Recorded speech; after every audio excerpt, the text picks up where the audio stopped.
Thank you for your interest in Best Friends Animal Society in Los Angeles' Canine Foster Program. The goal of this program is to provide a variety of off-site adventures for our dog population. They give them a well-deserved break from the chaotic shelter environment and allows us to gather beneficial behavioral information that increases their adoption chances. Studies have shown that when shelter dogs spend quality time outside of the kennel environment, they are less likely to develop behaviors that make them more challenging to adopt into homes. These outings might include a walk, hike, day trip, sleepover, or any extended foster experiences. Who can be a foster volunteer? Almost anyone can be a successful foster volunteer. Before you get started on your journey, you should ensure the following.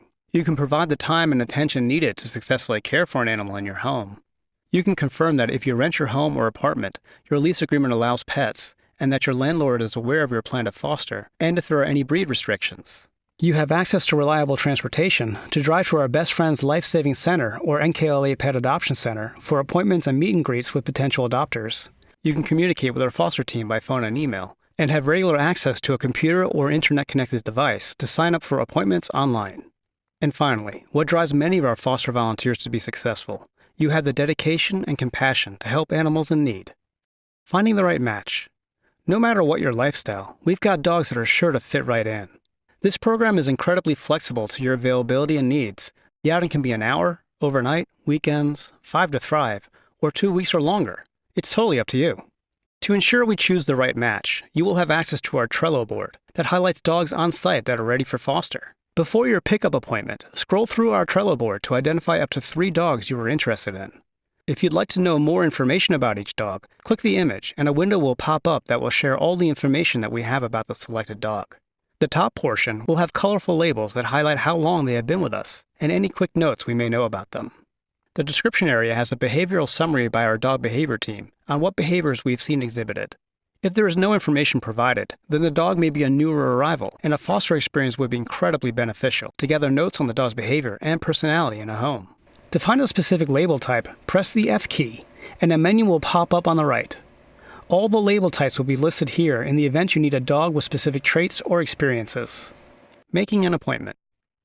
To make an appointment, you will go to the BFLA Foster Appointments calendar under the Calendar/Shifts tab on your homepage.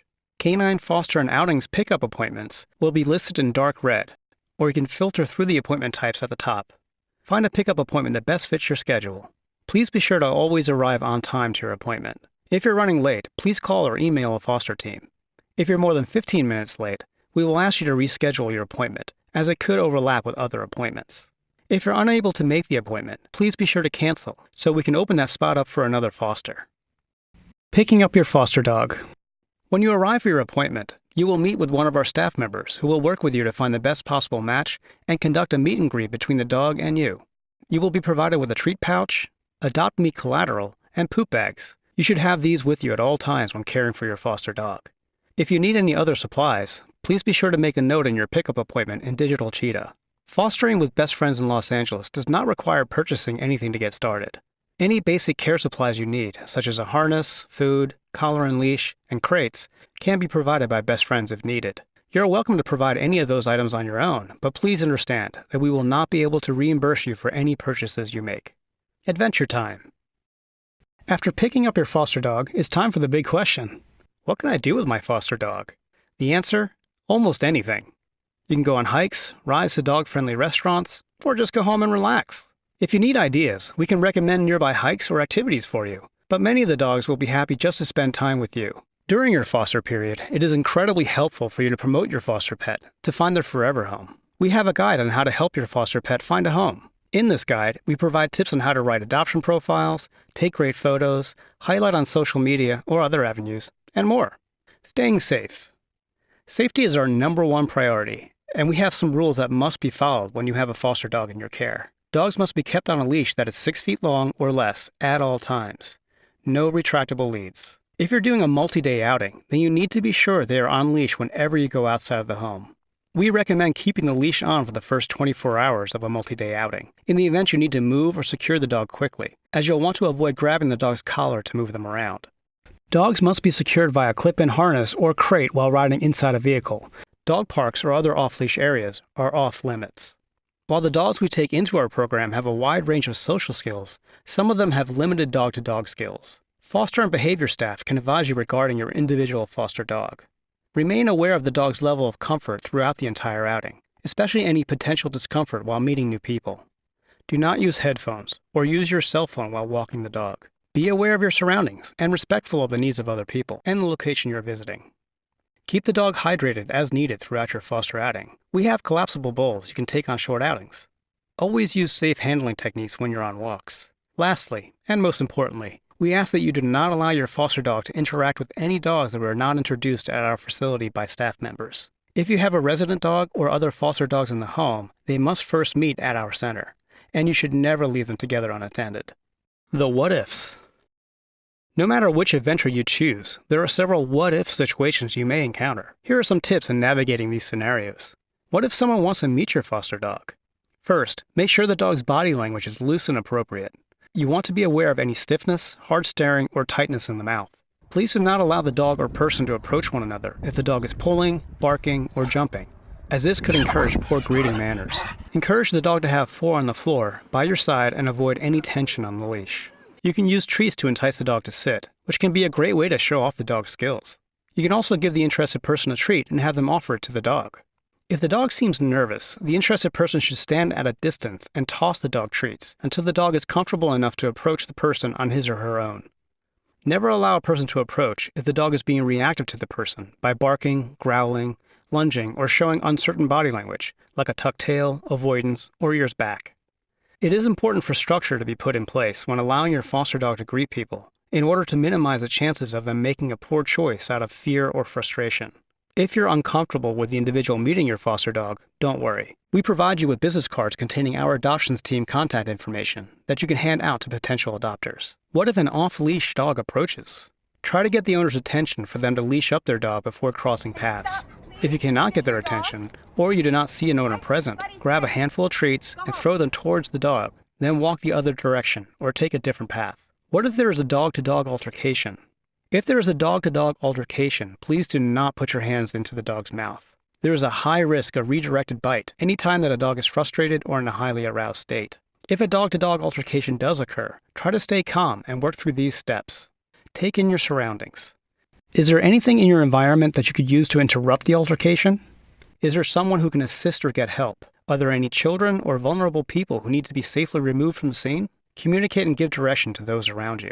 Remove and secure any dogs not involved in the altercation. Interrupt with noise, a guttural hey, a whistle, clapping hands, or banging items together may serve as a distraction and allow you to separate the dogs. Interrupt with an object. Try throwing water on the dogs, putting a towel, jacket, or sweatshirt over their heads, or try putting a large object between the dogs, such as a stick, trash can lid, or chair. Get a leash around the dog, or get a hold of one already on the dog. You can create a slip lead by threading the clip end of a leash through the handle, avoiding having to touch the collar or get your hands near the dog's head. Physically restrain if capable. Always be aware of the dog's head and the potential to redirect. Control the head and lift the back legs, wheelbarrow, from the hips. Push into the bite, never pull. If a dog won't let go, focus on restraining them to prevent shaking and to be able to pull them away when they finally release. You can try straddling the dog's hips and securing them between your legs while maintaining head control.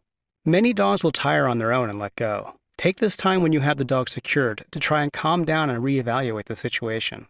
Get the dogs out of sight and physically separated from each other. For serious fights, the risk of re-engagement is high. Give the dogs time to decompress before handling and examining for injuries. The dogs may still be very sensitive and are at an increased risk of biting right after an altercation. If the dog needs medical attention, immediately call the emergency line. If it is during open hours, 12 p.m. to 8 p.m., head to the life-saving center. What if someone wants to approach with their dog? Please kindly ask for space and verbalize that they should not approach your dog with their dog. Put your hand up like a crossing card to indicate stop if they continue to approach. If they cannot hear you or are not paying attention, please cross the street or turn around and walk away. What if your foster dog bites a person? Keep calm and always be sure to follow the best friend's guiding principles of kindness. If you are able to safely keep the dog in a secure location, like the car, do so immediately. Then check to see how the person's doing. If you're unable to place the dog in a secure location, step away from the person and inquire about their condition from a safe distance. Notify the foster team immediately through the emergency line and have a staff member speak to the injured party for next steps. Always be sure to collect their name, phone number, and email, and let them know they can follow up with us in person at our Best Friends Life Saving Center in Mission Hills. The best way to prevent dog bites is through management, supervision, and observation of body language. Watch for signs of stress, and do not force your dog into a situation where they feel the need to escalate. Introduce your dog to new people on leash, give them instructions on how best to meet the dog, and have lots of treats available to help the dog form a positive association with the stranger. If your dog shows signs of stress or warning signs of biting, give them space and/or remove them from the situation. What if your foster dog needs medical attention? If you notice any signs of illness such as sneezing, coughing, vomiting, diarrhea, or loss of appetite or energy, let us know immediately. While all of the animals in our care receive a veterinary exam when they arrive at our life-saving center, there is still a chance that one or more of your foster animals may catch a shelter-related illness. If you're unsure if your foster animal needs medical attention, email the foster team at fosterla@bestfriends.org, and we can help you evaluate their medical needs. You're also able to sign up for a sick animal vet check appointment on the LA Foster Program calendar for a same-day or next-day exam. We typically have vet appointments available 7 days a week at our Mission Hills location. If your foster animal needs emergency or after-hours care, we also operate an emergency hotline, which you can call 24/7. As this is a shared line, you must leave a voicemail, and a staff member will return your call within 15 minutes, day or night. The post-foster experience. Once your foster time is ended, you will need to return your foster animal to our adoption center. We ask that you fill out a behavioral information form so that we can provide this helpful information to any potential adopters. If while you are fostering you find someone who is interested in adopting your foster animal, please contact the foster department before that animal returns to our adoption center. A potential adopter will need to fill out an adoption survey, pay an adoption fee, and be approved for adoption by one of our adoption specialists before they can take that animal home. You may not transfer the care of your foster animal to anyone without written approval from the foster department. Additional training videos. While we have covered the basics to get you safely started as a foster volunteer, we also have additional safety and training videos that can help further your dog knowledge and skills, including videos about safe handling and dog body language. These videos are available in Digital Cheetah under the Volunteer Info tab. Our dog body language video covers a wide range of signs that dogs can exhibit in various situations and is highly recommended. Let's review some frequently asked fostering questions. Can I receive community service hours for fostering?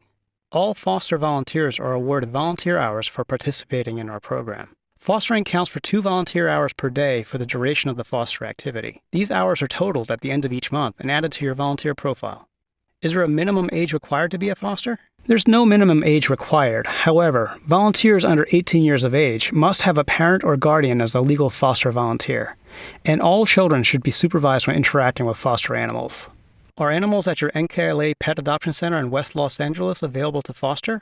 Yes. Keep in mind that this is only for Best Friends Animal Society dogs, as our NKLA Pet Adoption Center also houses dogs from our coalition partners. If you would like to foster a dog from one of our coalition partners, reach out to that specific rescue for approval. What do I do if I'm no longer able to continue fostering an animal? If you have a personal emergency or you're suddenly unable to commit to the duration of your foster activity, please contact the foster team and arrange to return your animal to our center. We are often able to send these animals to another foster home if given enough advance notice. Next steps.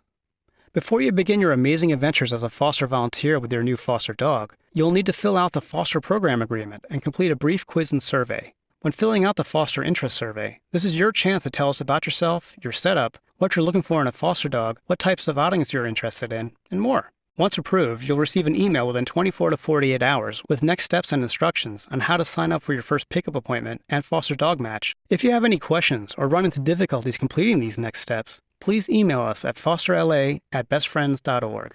Thank you for watching this video and for your interest in the Best Friends in Los Angeles Canine Foster Program. Your dedication to helping animals in need is truly appreciated. We look forward to hearing from you.